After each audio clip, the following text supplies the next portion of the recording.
Welcome back. ఏపీలో 3 MLC స్థానాలకు ఎన్నికలు జరిగాయి. ఉమ్మడి ఉభయ గోదావరి జిల్లాలో గ్రాడ్యుయేట్ ఒక స్థానానికి, కృష్ణా గుంటూరు జిల్లాలో ఒక గ్రాడ్యుయేట్ స్థానానికి, శ్రీకాకుళం, విజయనగరం, విశాఖపట్నంలో టీచర్ ఎమ్మెల్సీ స్థానానికి పోలింగ్ నిర్వహించారు అధికారులు. ఈ 3 ఎమ్మెల్సీ ఎన్నికలకు సంబంధించి రేపు కౌంటింగ్ నిర్వహించనున్నారు.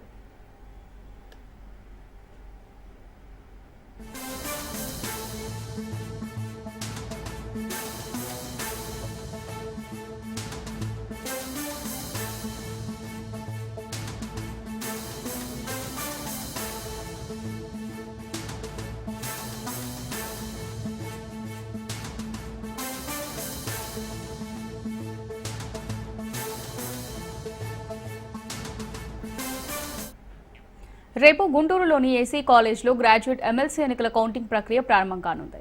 ఉదయం 8 గంటల నుంచి కౌంటింగ్ స్టార్ట్ కానుంది. 28 టేబుల్స్ ఏర్పాటు చేస్తున్నారు.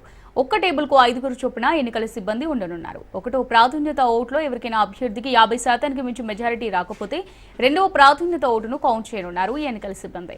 అలాగే బ్యాలెట్ కౌంటింగ్ విధానంలో ఒక్కో సందర్భంలో ఫలితం రావాలంటే 2 రోజులు కూడా పట్టే అవకాశం ఉండడంతో 600 మంది సిబ్బందితో కౌంటింగ్ ఏర్పాటు చేస్తున్నట్టు ఎన్నికల సంఘం తెలిపింది. అలాగే ఏసీ కాలేజ్ స్ట్రాంగ్ రూమ్స్ లో భద్రపరిచిన బ్యాలెట్ బాక్సుల వద్ద కట్టుదిట్టమైన భద్రతను ఏర్పాటు చేశారు. నిరంతరం వెబ్ కెమెరాలతో నిఘా ఏర్పాటు చేశారు.